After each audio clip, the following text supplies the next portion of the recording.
आज लोकसभा में जो हुआ उसने मोदी सरकार को हिलाकर रख दिया है। विपक्ष ने स्पीकर ओम बिरला के खिलाफ अविश्वास प्रस्ताव पेश कर सरकार की मुश्किलें बढ़ा दी हैं। 50 से ज्यादा सांसदों के समर्थन के बाद पीठासीन अधिकारी ने चर्चा की इजाजत तो दे दी, लेकिन इसके साथ ही शुरू हुआ आरोपों, नियमों और तीखी बयानबाजी का एक ऐसा दौर जिसने सत्ता पक्ष को बैकफुट पर धकेल दिया। प्रस्ताव पेश होते ही सबसे बड़ा सवाल यह उठा कि जब खुद स्पीकर के खिलाफ अविश्वास प्रस्ताव हो तो फिर सदन कौन चलाएगा। सबसे पहले आर्टिकल 96 का हवाला देते हुए विपक्ष ने सरकार को घेरा, तो वहीं इसके बाद गौरव गोगोई ने अकेले ही मोदी सरकार को हर मोर्चे पर घेर लिया।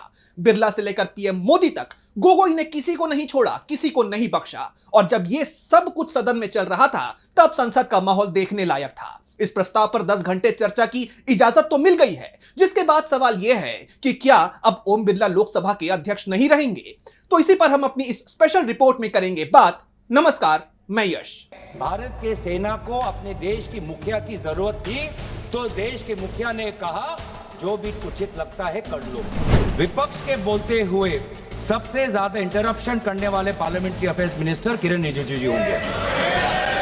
स्टैटिस्टिक्स बोलेंगे। ऑपोजिशन इंडिया अलायंस के लगभग 200 सांसद होने के पश्चात भी आज यहाँ पे डिप्टी स्पीकर नहीं है।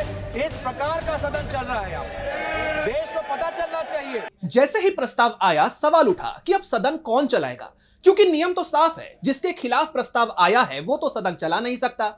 स्वागत राय, असदुद्दीन ओवैसी और केसी वेणुगोपाल ने रूल्स ऑफ प्रोसीजर की किताबें खोल दी, नियम गिनवा दिए। आर्टिकल 96 का हवाला देते हुए विपक्ष ने सरकार पर सीधे वार किया।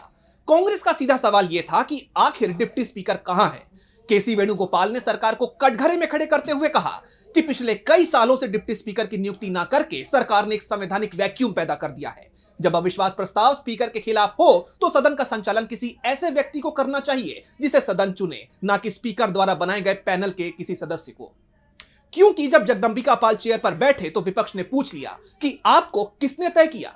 इस बीच अमित शाह आ गए। शाह ने सफाई दी कि सदन भंग होने पर भी स्पीकर का ऑफिस चालू रहता है, लेकिन इस पर भी विपक्ष नहीं माना। गौरव गोगोई खड़े हुए और उन्होंने याद दिलाया कि इतिहास में जब भी ऐसा हुआ डिप्टी स्पीकर ने कमान संभाली, लेकिन आज सरकार ने वो पद ही खाली रखा हुआ है। उन्होंने कहा, जब भी स्पीकर के खिलाफ कोई प्रस्ताव लाया गया सदन की कार्यवाही की अध्यक्षता डिप्टी स्पीकर ने की, लेकिन आज यह स्थिति है कि इंडिया गठबंधन के 255 सांसद होने के बावजूद उन्हें डिप्टी स्पीकर का पद नहीं दिया गया।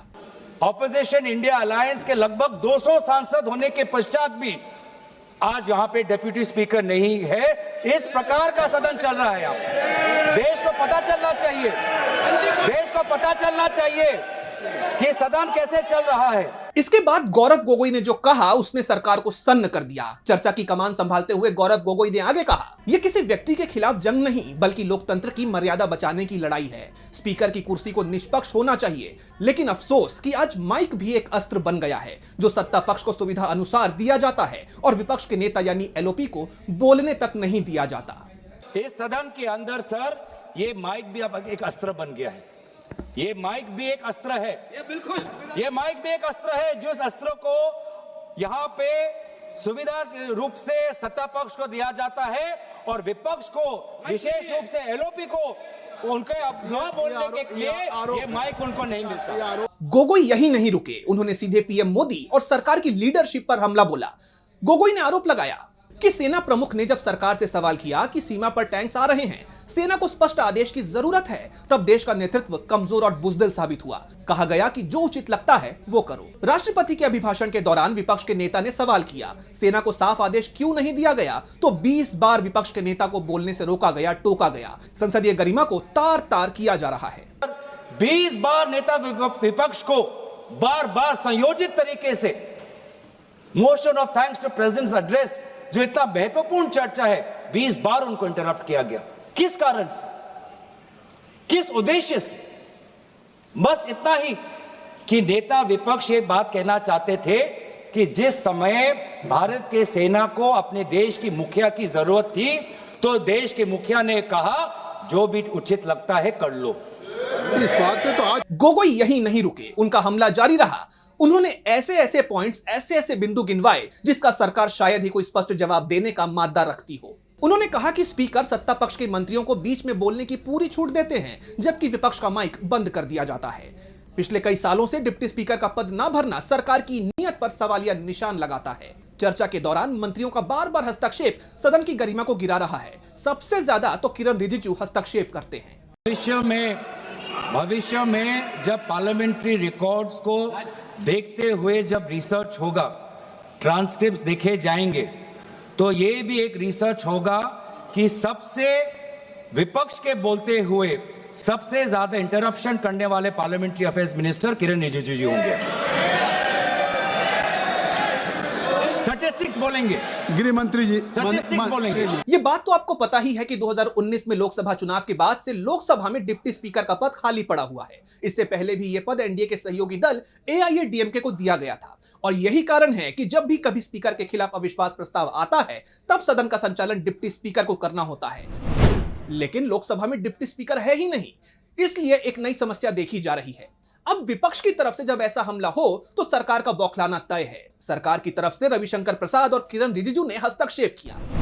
रिजिजू ने कहा कि चर्चा स्पीकर पर होनी चाहिए, ना कि देश के नेतृत्व पर। उन्होंने चेतावनी भरे लहजे में कहा कि अगर विपक्ष मर्यादा लांघकर नेतृत्व पर हमला करेगा तो सत्ता पक्ष भी फिर उसी भाषा में जवाब देगा।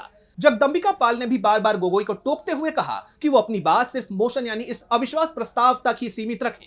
अब आप गौर कीजिए कि इस बार भी वही किया गया जो राहुल गांधी के साथ बार बार किया जाता है। विपक्ष के नेताओं को बोलने नहीं दिया जाता और बोलने दिया जाए तो फिर टोका टाकी शुरू हो जाती है।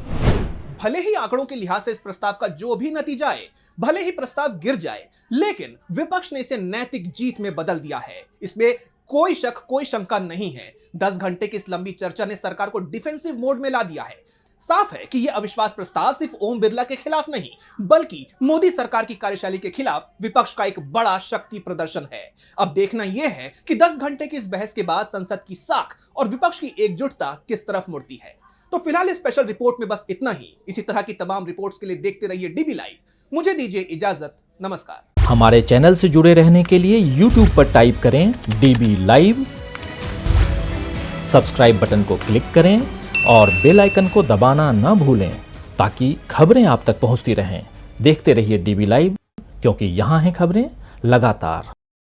हमारे चैनल से जुड़े रहने के लिए YouTube पर टाइप करें डीबी लाइव, सब्सक्राइब बटन को क्लिक करें और बेल आइकन को दबाना न भूलें ताकि खबरें आप तक पहुंचती रहें।